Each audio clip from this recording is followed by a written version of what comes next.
ভাই আমাদের যে জি লাইটটা, এই জি লাইটটার চার্জিং পোর্টটা আপনাকে আগে শুরুতে দেখায় আপনি কিভাবে চার্জ দিবেন। আপনার চার্জিং পোর্টের জন্য এখানে টাইপ সি চার্জিং পোর্ট আছে। আপনি আপনার বাসায় যে ফোনের যে চার্জারটা আছে, অথবা আমাদেরও চার্জার দিয়ে দেওয়া থাকবে, কেবল দিয়ে দেওয়া থাকবে, আপনি ওইটা দিয়ে এখানে প্রবেশ করাবেন এবং আপনি আপনার মানে জি লাইটটা চার্জ দিতে পারবেন।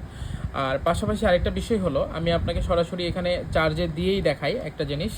আচ্ছা, আমি আপনাকে অন করে দেখাচ্ছি। মিডিলে প্রেস করে দেখেন, মিডিলের এই বাটনটাতে প্রেস করে আপনি অন করতে পারবেন এবং অন করার পরে আপনি আপনার ফোনে থাকা ব্লুটুথ অন করবেন। আপনি আপনার ফোনে থাকা ব্লুটুথ অন করবেন এবং এই ব্লুটুথ অন করার সাথে সাথে এখানে দেখবেন G63 দেখাবে, G63 দেখাবে। এইটাতে প্রেস করলে আপনার এটার সাথে কানেক্ট হয়ে যাবে এবং অটোমেটিক টাইমটা কিন্তু আপনার ফোনের টাইমের সাথে অ্যাডজাস্ট হয়ে যাবে সঙ্গে সঙ্গে। আপনাকে আর আলাদা করে কিছু করতে হবে না। এরপর আপনাকে আরেকটা জিনিস দেখায়, আপনি এটার কালার কিভাবে আপনি চেঞ্জ করবেন।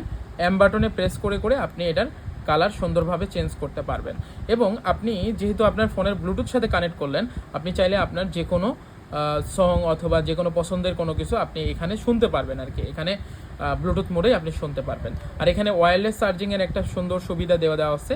আপনি এখানে মানে ওয়্যারলেস মানে ফোনে যেগুলো সাপোর্ট করে সেগুলোতে আপনি সুন্দরভাবে চার্জ দিতে পারবেন। আর ম্যানুয়ালি টাইম সেট করার জন্য আপনাকে মুভ প্রেস, লং প্রেস করতে হবে এবং দেখেন এখানে সুন্দরভাবে ব্লিঙ্ক করতেছে নাম্বারটা।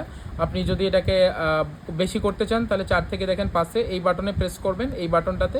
আর যদি কমাইতে চান তাহলে এই বাটনটাতে প্রেস করবেন।